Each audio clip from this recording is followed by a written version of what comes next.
नमस्कार मंडळी, सर्वांचं खूप खूप स्वागत आहे आपल्या नवीन एका व्लॉगमध्ये. कसे आहात सर्वजण? मजेत ना? मजेतच असायला हवं. तर आजचा व्लॉग खूप इंटरेस्टिंग आहे, त्यासाठी सर्वांनी स्किप न करता शेवटपर्यंत नक्की बघा. आज आमच्या इथं काय कार्यक्रम आहे, कशासाठी एवढी सगळी तयारी चालू आहे. त्याचबरोबर सासूबाई आज धिरडे बनवणार आहे आणि धिरडे न चिटकता कसे व्यवस्थित एकही धिरडा न तुटता परफेक्ट कसे बनवायचे हेच तुम्हाला ह्या व्हिडिओमध्ये बघायला भेटेल. तर आणि त्याचबरोबर त्यांची इंटरेस्टिंग अशी धिरड्याची स्टोरी पण आहे बरं का. खूप इंटरेस्टिंग आहे आणि कॉमेडी पण आहे, तर तुम्ही नक्की ऐकायला पाहिजे.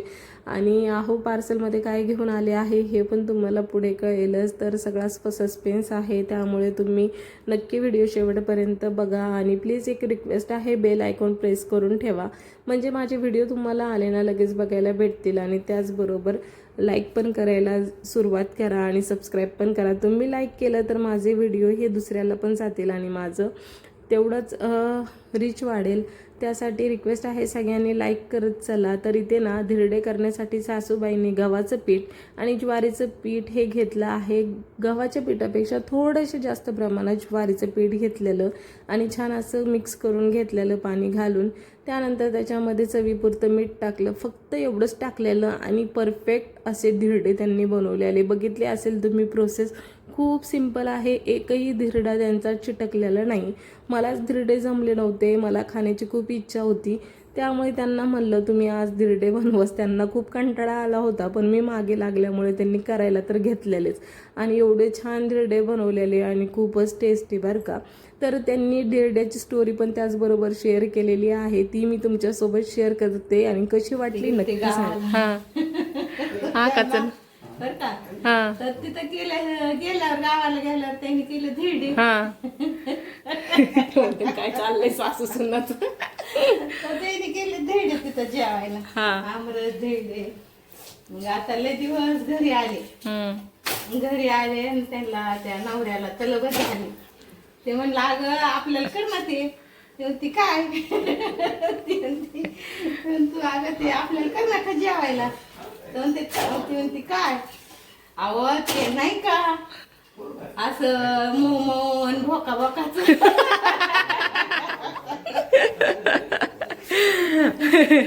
अहो काय, अहो ते नाही का म्हणली मोमो भोका भोका. मग त्याला म्हणायलाच आहे ना की आपण ते धिरडे नाही का खाल्ले पाहून पाण्याला गेलतो.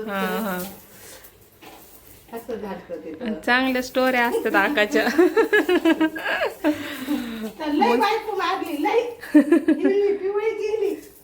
तर म्हणती बाई शाळा जमल्या. म्हणल्या काय झालंय ग? तर म्हणले अहो आम्ही गावाला गेलतो आणि काय जेवण बनवलं काय नाही माझ्या ध्यानात राहिलं नाही. आणि मग मला हानितेत म्हणतात, नुसतं म्हणतात की ते करणा मोमो आणि भोका ते करणा मोमो आणि भोका. आणि मग ध्यानात ना आलं, पाठ धिरड्यावानी केली. म्हणली बाई शेजारने आल्या म्हणतात, बाई काय पाठ मा केली ग नवऱ्याने मारू मारू धिरड्यासारखी. मग तिला आठवलं असं बघा हेच म्हणता गावाचं. तिच्या ध्यानात बसायला मला नाव यायला. चांगला हाणून घेतले. असे काय काय लोकायला हे धिरड्याचा प्रकार झालेला आहे. चांगला आहे, आपला प्रकार चांगला होतो इकडं. होईल ना बघू. असे धिरडे कर, त्या पुरीला पण करून घाल, पुरीला पण करून घाल. बरोबर सुनानी 4 बाऱ्या नाद लावला म्हणून शेणे काढण्यात आले. बरोबर केले, बरं झालं. आणि सगळ्यांना पण रेसिपी जाईलच तुमची आता धिरड्यांची. असलात की नाही तुम्ही पण माझ्या सासूबाईंच्या धिरड्याच्या स्टोरीला कशी वाटली स्टोरी नक्की कमेंटमध्ये सांगा आणि रेसिपी पण.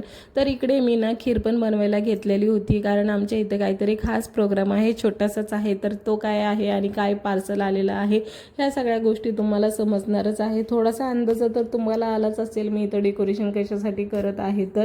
तर आमच्या इथे आज भगवान गौतम बुद्धांचे आगमन झालेले आहे, तर त्यासाठीच ही सगळी तयारी चालू आहे. घरभरणी तर काही केलेलीच नव्हती, आम्ही दोघांमध्येच पूजा घेतली होती. 1 जानेवारीच्या वेळेस वंदना घेतली होती, म्हणजे कारण शौर्य दिन होता त्या दिवशी, त्यामुळे तर आज आमच्या घरी भगवंत पधारलेले आहे. तर तेच अनबॉक्सिंग करण्याचं काम चालू होतं. कियान ओपन करत होता. आम्हाला कियांच्याच हाताने प्रत्येक गोष्ट ओपन करायची होती. त्यात सासू सासरे पण होते. मग सगळ्यांनी मिळूनच ओपन केलेलं आणि खूप सुंदर अशी आमच्या भगवंताची मूर्ती आलेली आहे. तर तुम्हाला कशी वाटली कमेंटमध्ये नक्की सांगा. आणि त्यांची स्थापना आज करायची होती. हे सगळं अचानकच ठरलं बरं का. कसं ना, जे करायचं असलं ना, किती ठरवून केलं ना त्यावेळेस काही होत नाही. आणि अचानक सगळ्या गोष्टी आमच्या एवढ्या छान झालेल्या ना. मूर्ती आम्ही ऑर्डर केलेली होती, पण ती कधी येणार हे काही माहिती नव्हतं. आणि आहोंनी मला 5 वाजता कॉल केला, मूर्ती आलेली आहे तर काय करायचं, काहीच ठरलेलं नव्हतं. त्यांना म्हणलं ठीक आहे करूया, येताना फुलं वगैरे घेऊन या फक्त. मग ते येताना घेऊन आलेले आणि घरभरणीच्या वेळेसच सगळ्या गोष्टी घेतलेल्या होत्या. मग त्या तर घरामध्ये अवेलेबलच होत्या. तर पूजा छोटीशी मांडून घेतली आणि त्यानंतर आम्हाला वंदना घ्यायची होती. सासू सासरे होते आणि आम्ही, बाकी कुणालाही बोलवलं नाही कारण सगळं ऐन वेळेवर ठरलं होतं. त्यामुळे आम्हीच सगळ्यांनी 5 जणांनी मिळूनच घरातच पूजा करण्याचं ठरवलेलं आणि आम्ही इथे सगळ्यांनी मिळून छान अशी वंदना घेतली. नमो तस्स भगवतो अरहतो सम्मा संबुद्धस्स. नमो तस्स भगवतो अरहतो सम्मा संबुद्धस्स. नमो तस्स भगवतो अरहतो सम्मा संबुद्धस्स. बुद्धं शरणं गच्छामि. साधु साधु. बुद्धं नमामि. धम्मं नमामि. संघं नमामि. कशी वाटली तुम्हाला आमच्या भगवंताची मूर्ती कमेंट करून नक्की सांगा. आणि तुम्हाला जर लिंक हवी असेल ना, मूर्ती कुठून घेतली, किती रुपयाला घेतली, तर मला कमेंट करा. मी तुमच्या सगळ्या प्रश्नांची उत्तरं देईल.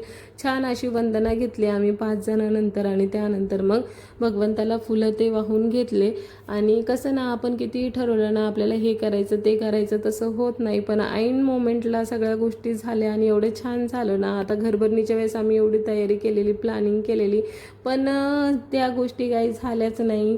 तर तसंच ज्या गोष्टी जेव्हा व्हायच्या असतात त्यावेळेस बरोबर घडून येतात. त्याच पद्धतीने इथे छान असा छोटासा कार्यक्रम झालेला आमचा.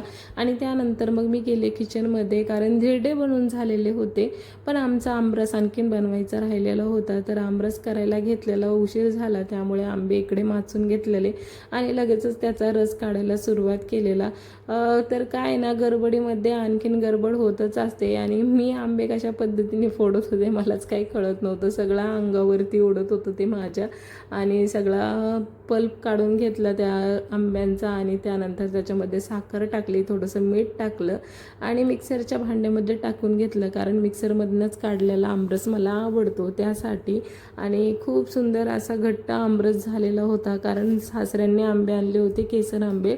तर त्यामुळे आमरस एवढा छान आणि टेस्टी यम्मी झालेला होता. आंबे गोड असल्यामुळे त्यामध्ये साखर जास्त टाकण्याची पण गरज पडलेली नाही कारण आंब्याला स्वतःचीच मिठास होती, त्यामुळे एवढा टेस्टी आमरस झालेला होता ना. तुम्हालाही दिसत असेल. आणि मी काही आज जास्त तामझाम केलेलं नव्हता. धिरडे, आमरस आणि खीर एवढंच मी आज बनवलेलं होतं. म्हणजे धिरडे तर सासूबाईंनीच बनवलेले होते आणि बाकीच्या तयारीमध्येच वेळ निघून गेला. नाहीतर मला पापड तळायचे होते, भजे करायचे होते, पण हे सगळं राहूनच गेलं. म्हणलं जे आहे ते आहे, म्हणलं चला आता जेवण करून घेऊया कारण हे सगळं करण्यामध्येच बराच वेळ निघून गेला.